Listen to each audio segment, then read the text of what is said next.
Yay. Lovely. All right. I'm like way short. Like warped. There we go. Now we got it. Well, welcome everyone. Thank you so much for joining us this evening.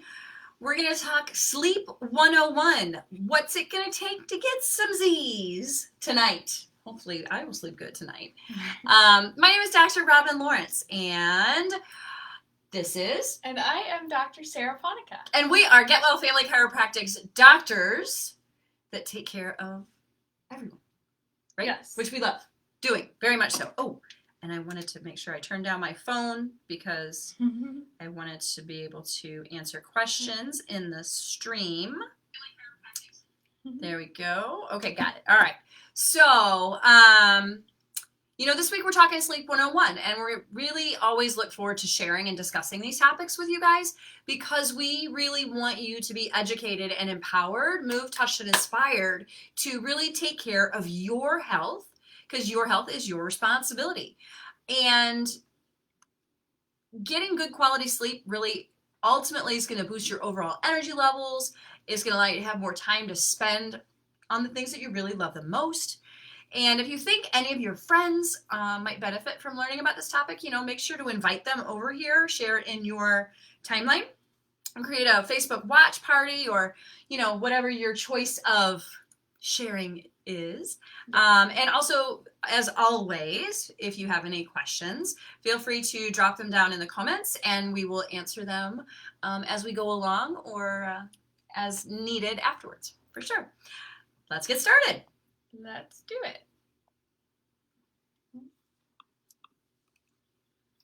So one of the biggest health challenges that people face today is a lack of sleep. In fact, an estimated 50 to 70 million adult Americans suffer from a sleep or wakefulness disorder. Mm-hmm. Given that to be healthy, we should be spending 1/3 of our entire lives sleeping. This figure is pretty crazy. Right? And this can be due to a number of different causes. And as with any health issues, it can be influenced by varying external factors as well. It could be that they are not creating the space in their schedule for adequate sleep. Mm-hmm. Workaholics. Right? Or not understanding the importance of it, and therefore letting some sleep-related responsibilities go uncared for. Right. Don't forget the party animals. Right. Not just workaholics. College. Hey, Jim, thanks for joining us. So by attending to our sleep-related needs, we can ensure that the rest of our day is maximized, enhance our health and productivity levels, and overall cultivate a deeper connection with the world around us as we finally possess the energy that is required to do that. Right, because it really takes something to generate being in the world, and if you are sleepy or tired, it is hard to do. So what is a good night's sleep? And hi, Mom. Hi, Linda. A good night's sleep can be defined by a period of 6 to 9 hours, depending on the individual's activity levels, during which 20% of this is deep sleep and 25% is REM sleep. I don't think my app ever tells me that I sleep 25% REM. Yeah, I haven't really looked too much into the percentages. I need to do that. Yeah. But it's not just the quality of the sleep that's important. It's also the consistency that you're getting that good quality sleep every night or several nights in a row. Right, totally. So what are some side effects of sleep deprivation? And wow, that looks like what my kids' cart looked like a couple weeks ago, right? So, we've all been there, right? Sleepy, putting on odd socks or mismatched shoes, stumbling around wearily in the dark, and the obvious effects of not getting enough sleep really are clear, right? As our day wears on, the effects of sleep deprivation will actually multiply, regardless of how much coffee that we drink. One of the things that happens as a direct result of having insufficient sleep is that we become more prone to accidents. Research has shown that in the U.S., 20% of car accidents actually occur as a result of a drowsy driver. And lack of energy causes our responses to be lowered, our filtering peripheral awareness, and ultimately increasing the chances that we'll make a mistake while driving. And it's not just road accidents either, right? Mistakes or discrepancies in our work, due to a lack of attention span and energy can also lower our overall productivity and our job satisfaction. And our ability to perform well in the workplace is also significantly decreased. Don't want that. Nope. Your boss will get upset. Right. Not getting enough sleep also leaves us more prone to developing other seemingly non-related health problems. As the body learns to function on low levels of energy throughout a period of poor sleep, there is less energy left over to help aid the body in its recovery from other illnesses that might not seem directly influenced by our sleep levels. Lack of sleep has been linked to such serious afflictions as diabetes, obesity, high blood pressure, and even heart disease. Yeah, for sure. It's also been known to shorten your overall life expectancy. While there are generally several other factors involved, it is still really telling that these illnesses could all be shaped or at least improved by examining our sleep patterns and energy levels over a given period. Short-term sleep studies where subjects have deprived themselves of sleep to examine the immediate effects of a lack of sleep have noted a heightening in blood pressure, a lowering of blood glucose levels, and an increased inflammation. Right, which lends to the diabetes, obesity, high blood pressure, and heart disease. So it follows that the long-term persistence of these symptoms could lead to more deeply rooted expressions of these imbalances. Lack of sleep can also lead to imbalances in hormone levels, making us more prone to mood swings and difficult emotional states. That doesn't sound like any fun. I think I might have been accused of that before. And physically visible side effects of sleep deprivation include dull skin, dark eye circles, and generally fatigued appearance. Right. All right, so why do so many people experience this uncomfortable and stressful sensation of not being able to sleep? So clearly, overstimulation, right? We're constantly presented with means that there is always something externally going on, right? And happening that we feel like we need to catch up on or achieve, right? The sense of needing to be aware of every little element of our lives. And more importantly, we need to be in control of them. What keeps our minds so active, not only in the daytime, right, but the nighttime too. How often have you been awake going, I need to do this tomorrow, I need to do this tomorrow, I need to get this done today, blah, right? The monkey brain goes on and on and on, right? So here's some of the top reasons why adults are suffering with a lack of sleep today. Technology, right? How many of us have smartphones and tablets and laptops and desktops, right? Before technology became so massive and overwhelming factors in our lives, our bodies were in tune with the rising and the setting of the sun. Further and further away from this, we have moved. However, the less in tune our bodies have become, and so even the most basic needs like sufficient sleep have been shaken by external technological influences. During the days of sleeping when the sun sleeps, right? That's how I put my kids to bed when they were little. The sun is down, it's time to go to bed. That's how I went to bed as a kid, right? The retinas in our eyes immediately detected a natural hormone called melatonin as soon as the light started to decrease. Melatonin causes us to feel sleepy and during a healthy period of deep sleep remains elevated in the bloodstream. Now, think of this in terms of the bright blue light that's emitted from our phone screens and our computer screens and the flashing lights of technological devices and all those TV shows that we watch right at late that flash at us. We've actually become addicted to checking on all those things. And as soon as this kind of light hits the retina, the effect of melatonin immediately is reversed and it promotes a state of wakefulness over that sleep, which is why I've tried to get my kids to not sleep with their phones, right next to them or stay on them all night long. So all of this combined with artificial lighting has caused disrupted sleep patterns and lowered the overall quality of our sleep that we get as the bright light we so crave inches away from us at nighttime. Should a wakeful moment present us with social media craving? So I read over all of this yesterday, and this morning I woke up like a couple hours earlier than my alarm and had to go to the bathroom. And I thought back to this and I was like, okay, I'm going to go to the bathroom, but I'm going to like keep my eyes as closed as I can and not look at my phone because I probably won't be able to go back to sleep if that light hits my eyes from my phone. Yeah, totally. And it worked. Nice. Back to sleep she went. So here are a few ways to combat technology and light-related sleep issues. You want to dim the light on your device screen to the lowest setting possible. It makes a huge difference. I know. And it still seems too bright sometimes. Uh-huh. Dimming all of the lights in your house, too, will actually send signals to the retinas of your eyes that it is time to wind down towards sleep. Mm-hmm. At least 1 to 2 hours before a set bedtime, turn off all of those blue light devices in the whole house, including TVs, computers, tablets, and smartphones. This will help trigger the production of melatonin, and sleepiness will set in at the right time. Nice. Try to regulate this bedtime routine to occur at around the same time every day to allow your body to create a regulated sleep cycle. Mm-hmm. Limit the mind stimulation in the hours leading towards bedtime. Mm-hmm. Activities like reading a book, listening to music, or meditating are all a lot more beneficial to still the mind and help it focus on a singular thing, meaning that it drifts to sleep easier. Mm-hmm. And charge any phones or devices that might tempt you in a moment of wakefulness away from the nightstand. Right. Charge those across the room. Or in another room. Right. The farther away, the better. So, which of these tips do you guys feel like you could benefit from? Yeah, drop it down in the comments. Oh, right? Every class we talk about diet because it's so important, right?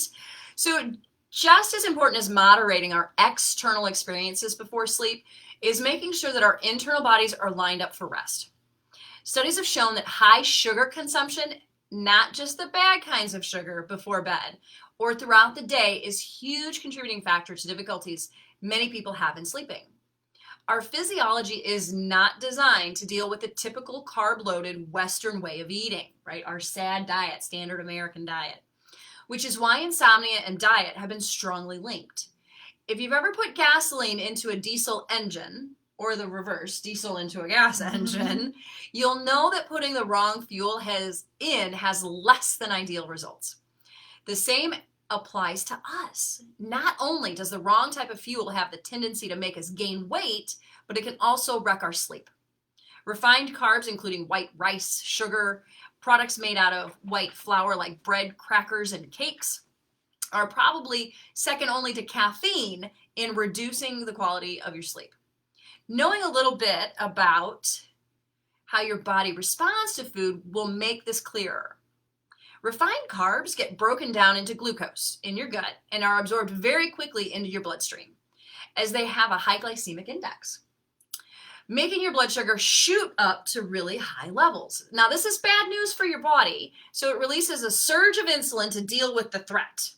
And because it's had to do an emergency rush job, it overshoots the mark, which means you end up with low blood sugar. And if you're eating natural foods, which tend to have a low glycemic index, these violent swings in blood sugar and insulin don't happen. Now, it sounds a lot easier than it is, but familiarizing yourself with your body and the way particular foods influence your sleep is vital if you're going to make any progress in improving your levels of sleep. Hi, Michelle. Right? And a food diary would be really helpful. Yes. In that instance. All right. Next, we have lifestyle. While both the factors that we've discussed already fall into the lifestyle category at some level, there is also no denying that there's more to a sleep disorder than that might seem initially obvious. Yep. Hey, Kyle. Thanks for joining us. So anyone can tell you to put down the phone before bed. Put your phone down before bed, Dr. Sarah. It's hard. It is hard. And our fascination with improving diet and fitness stems far deeper than doing so purely for sleep reasons. Factors such as work hours, work location, nap taking, sleep cycle regulation, and environmental factors can all have just as significant of an effect on our sleep patterns And so these things should also be considered when we're seeking to improve it.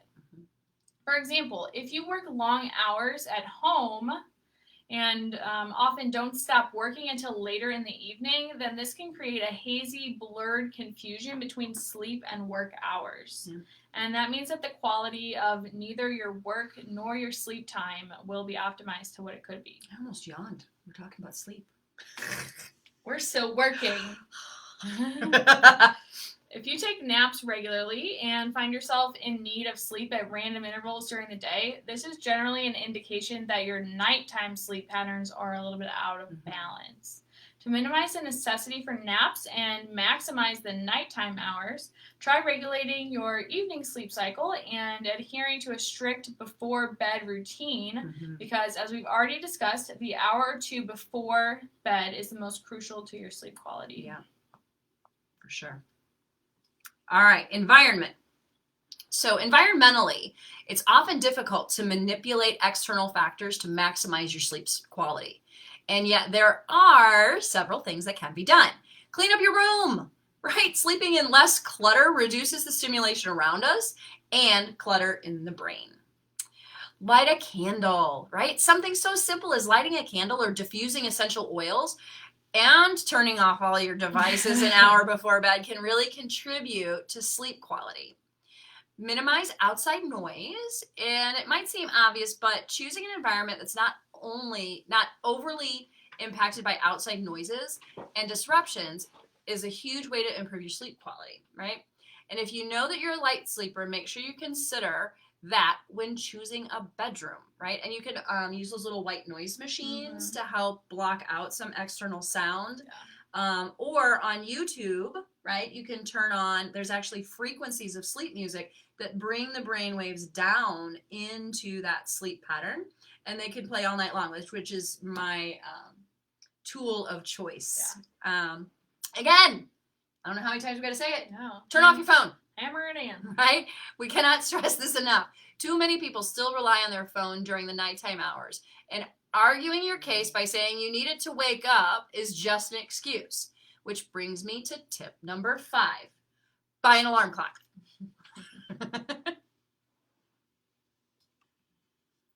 Oh, she looks so sad. Yeah. Sleep and mental health. Sleep is as important to our health as eating, drinking, and breathing, as it allows our cells to repair themselves and allows our brain to process and receive information. It's also linked to various mental health disorders such as anxiety and depression, as low levels of physical energy translate into poor cognitive activity and a lack of ability to process thoughts clearly. When seeking to boost our mental health, therefore, it makes sense that improving sleep quality is high up on the list of recommended treatments. The difference that you'll feel after several consecutive good nights of sleep in your overall mood and awareness is just incredible. So prioritize sleep over anything else. Yes. Hi, Ashley. Lack of sleep also contributes to the likelihood of developing and worsening a mental health disorder. So if you're prone to struggling with these issues or think that you might be at risk, it's a really good idea to prioritize that sleep. Harvard Health states that there are over 70 types of sleep disorders in existence. That's crazy. It is crazy. The most common problems are insomnia, which is difficulty falling or staying asleep, obstructive sleep apnea, which is disordered breathing that causes multiple awakenings throughout the night, various movement syndromes, which are unpleasant sensations that prompt night fidgeting, and narcolepsy, which is that extreme sleepiness or falling asleep suddenly during the day. There have been so many overlaps between the study of mental health disorders and sleep disorders that researchers have regularly concluded that there must be an overlap in their biological roots. All right, so REM sleep and how to boost it, right? Oh, this is right up my alley. We've got to boost that REM sleep, right? So let's teach them. I'm going to pull up my app now. There you go. All right, so REM sleep, rapid eye movement sleep, occurs in cycles of about 90 to 120 minutes throughout the night, and it accounts for up to 20 to 25% of the total sleep times in adult humans. Although the proportion decreases with age, a newborn baby may spend 80% of total sleep time in the REM stage. In particular, REM sleep dominates the latter half of the sleep period, especially the hours before waking. And the REM component of each sleep cycle typically increases as the night goes on. As the name suggests, it is associated with the rapid and random side-to-side movements of our closed eyes, a phenomenon which can be monitored and measured by a technique called electrooculography. That's how we're going to say it today. EOG, right? The eye motion is not constant, tonic, but intermittent, so it's phasic. We still don't know exactly what purpose it serves, but it is believed that eye movements may relate to the internal visual images of the dreams that occur during REM sleep, especially as they are associated with brainwave spikes in the regions of the brain involved with vision, as well as elsewhere in the cerebral cortex, which we talked about last week. Interesting. So I pulled up my sleep stages from last night. Yeah. And I got 22% REM sleep. Did you really? Let's find out what I got. Where is my pillow? There's my pillow. And so last night I was at 21%. So nice. Not too shabby. I'm doing pretty good. Pretty good. Yeah. Now, it says I only slept for 5 hours and 54 minutes. My light sleep was 44%. My deep sleep was 33%. And I was awake for 2% because I had to get up and go pee. Interesting. Yes. What time did you go to bed, girl? I was up late last night. Oh, this girl. This poor girl. Cut off her head. Ah, we just went for a ride. How to boost REM sleep. By cultivating a day and nighttime routine, we can more successfully engage with REM sleep when the need arises. Following guidelines regarding your diet, fitness, and health regimens, lifestyle factors, and environmental factors in the immediate proximity to where you plan to sleep all contribute to raised levels of REM sleep. Nice. And Tom, thanks for joining us. All right. So let's talk a little bit about meditation. And we're going to stay there, not go for a ride again? Sure, we're going to stay great. there. We're going to stay right there. I like it. All right. So, this has been a discovery for me that I've had in recent years is, an amazing way to start maximizing your sleep is by learning how to meditate. By becoming more aware of our thoughts, tendencies, and patterns, meditation really supports an overall more balanced, rounded, energized lifestyle. Another aspect of this kind of lifestyle is regular sleep cycle. And there are many different effective meditations that can be done to support a better cycle of sleep. As many people find it difficult to know where to or how to start, right, with their meditation journey, it helps to start by trying guided meditations to help ease you into a deep state of relaxation. Then you can work towards achieving this by yourself. Studies have found that regular meditation can have long-term benefits for our sleep cycles and can even fight against insomnia, right? There's a couple of one that I like when I can't sleep, I'll do like a progressive muscle relaxation meditation where I'll start at the top of my head and relax those muscles, then my face muscles, neck, shoulder, and all the way down. Meditation really helps us to drift into a deeper state of sleep. And more importantly, you get to stay there. This calming focus as an alternative to stressful and agitated focus, because who wants to be that, is what encourages our nervous system to relax, integrating breath and movements of the mind. We're going to be sharing a whole collection of interesting website links in the comments at the end of the class. And this is going to include one about a link between meditation and insomnia from Harvard's website, and also YouTube video of a guided meditation that you can try. Yay! All right, let's talk about some sleep cycle apps, Whoop, whoop. which we've already checked ours. We've checked ours. There are a variety of different apps available out there now to monitor your sleep cycle. And these apps measure things like when you enter into deeper periods of sleep, when your potential for REM sleep is the highest, when and how you start to enter into the lighter levels of sleep. And by monitoring your current sleep tendencies, it gives you an awareness of how best to maximize your sleep times. You can start to use your sleep time to your advantage and maybe figure out triggers or reasons contributing to your lack of sleep. Apps like Sleep Cycle provide you with all of this information and are available for both Apple and Android. And the only warning we'll mention here is to ensure that it doesn't cause you to keep your phone too close to you. Mm-hmm. So try to download it maybe on a tablet instead of your phone so that you're not as prone to be distracted by like a text message coming in or something like that, or any other notifications. Yeah. So some apps you can try include Sleep Cycle, like I mentioned, or SleepBot. Smartwatches like we have. Yep. Also, I don't have it on today, but my Apple Watch. Are also able to monitor your sleep and show detailed data of your sleep time in the apps. Mm-hmm. The sleep one, I use one called Pillow. Oh, nice. Mm-hmm. Yeah. Cool. So have you guys tried any sleep-related apps? If you have, share them in the comments and let everybody know if you would recommend them. All right, flow state and sleep. Now, flow state might be something you are not familiar with.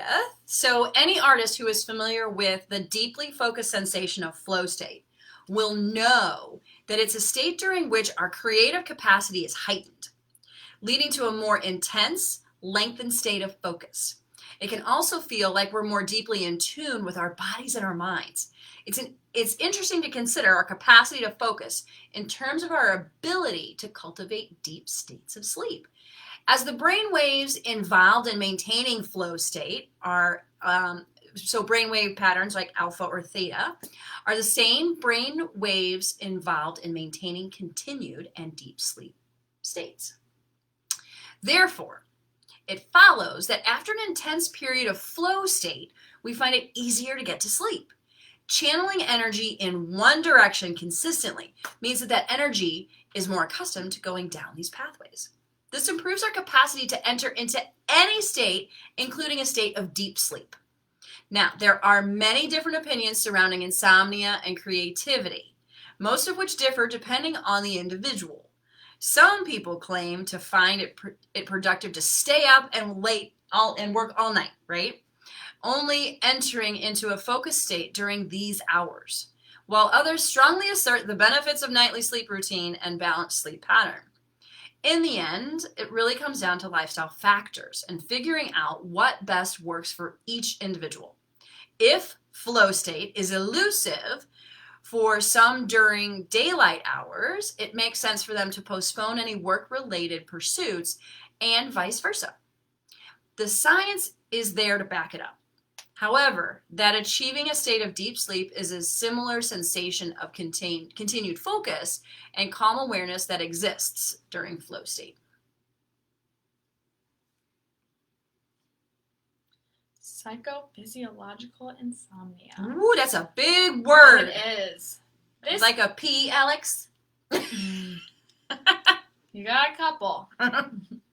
This kind of insomnia is possibly one of the most difficult to deal with. During a period of psychophysiological insomnia, a patient experiences a lack of sleep during which their thoughts are preoccupied with the fact that they are currently not sleeping and just worrying about the consequences, the effects, and the outcomes of this fact.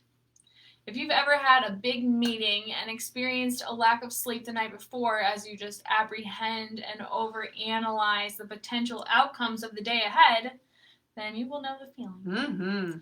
It affects more female patients than male and is characterized by the onset of anxiety as the patient prepares to sleep.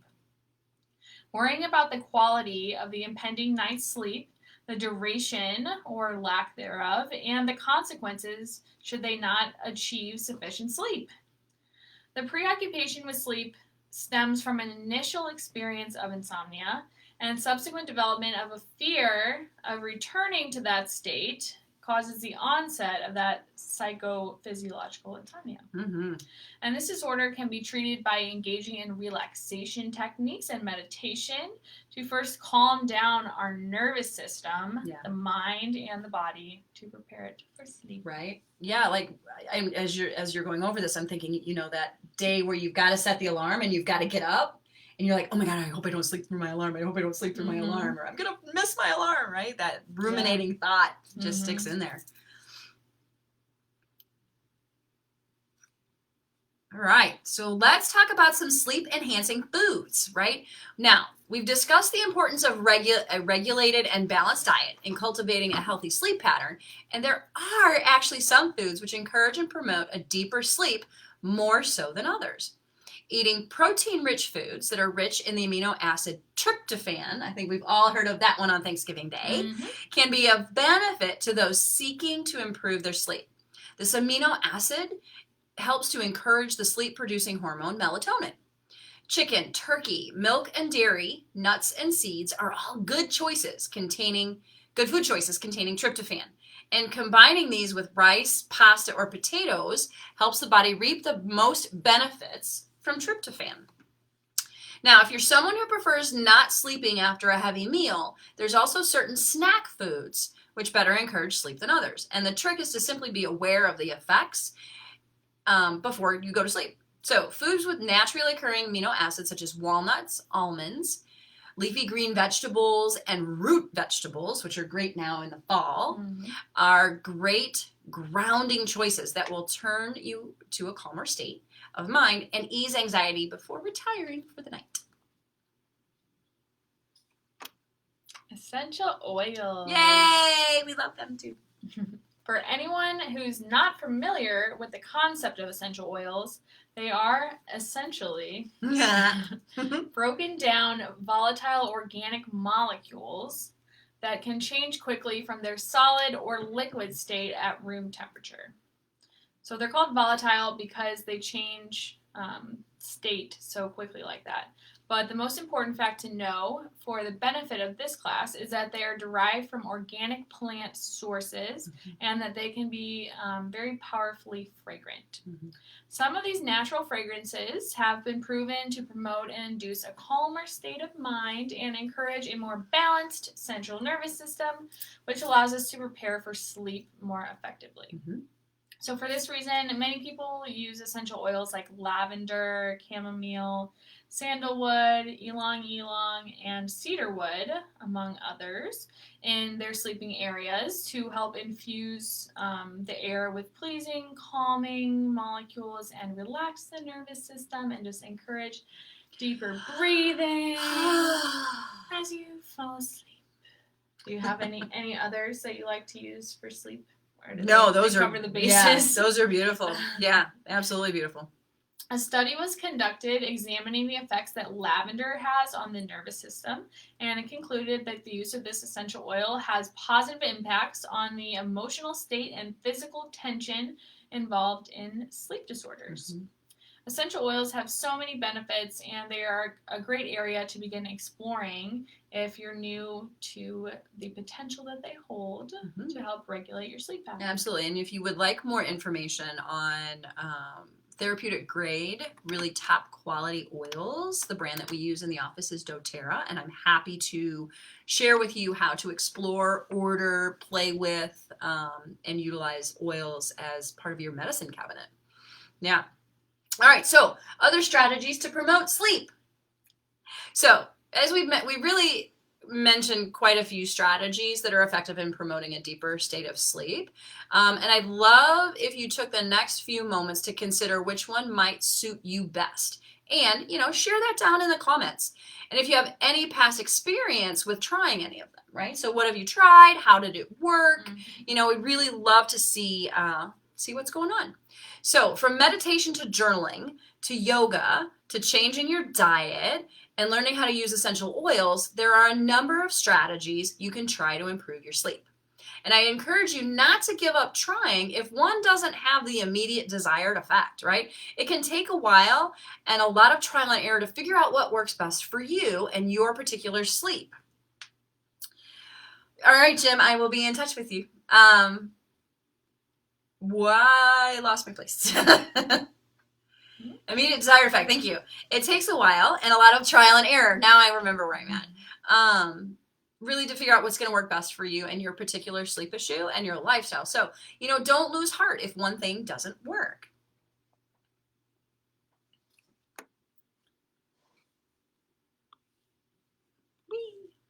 We are done. Done. I can go home and go to bed? No. This is only the beginning for you. Right? We hope this event has been informative for you and has succeeded in drawing awareness to the benefits of consistent cycle of deep sleep, the benefits of that can have on your life. And if you are one of the millions of people who are still struggling to find what works in your particular sleep issue, I really do encourage you to try some of the techniques that we talked about today. Mm-hmm. The difference you'll feel after only a few nights of really good sleep will make all the sleepless nights seem worth it. Absolutely. Totally, right? All right, so at the end of all of our classes, right, we give you the option of reaching out to us if you want access to the resources that were used to put this class together. This week, there were so many websites and sources that complemented the class so well that I wanted to challenge you to go through and do a little more research on your own. So we'll be sharing this list of websites in the comments for you to sift through. And it's done. Just like that, it's magic. Alrighty. So we would just like to take this opportunity to really thank you for giving us your time this evening, and we hope that you found it beneficial in some way. We are here to answer any of your questions, so please share in the comments if you have any last-minute questions or comments. And we would also love to hear what you found most useful and what you could have used in addition to everything we discussed. Absolutely. And best of luck on your journey towards a more sleep-filled life. Yay! All right, so join us next week for our next Facebook Live class, The Migraine Solution. Make sure you share with those people in your life that you know have migraines. We see so many patients coming through our chiropractic practice who suffer from migraines. And believe it or not, there are natural ways to decrease and eliminate those migraines. If this topic would be of interest to you or anyone you know, right, head over to the Facebook event for it and click interested or going. And you can share that event too, right? We hope to see you all there. Also, if you're interested in a consultation about the problems that you're having with sleeping, or if you're having any other health concerns, we would love to explore how we can help you here at the office. You know, right now until the middle of November, our annual food drive is going on. And with the food drive, we are offering a new patient special. It's so good. If you bring in 10 non-perishable food items to the office at your first visit, you will receive your initial consultation, your exam, your report of findings, and an adjustment for $25. And all of the food is going to the team food pantry. So our theme this year is everybody wins. And this upcoming season of giving, we want to really help everybody win by extending chiropractic care to as many people as possible and also collecting food for those less fortunate. So thanks again for watching tonight and have a wonderful week. Bye, everybody.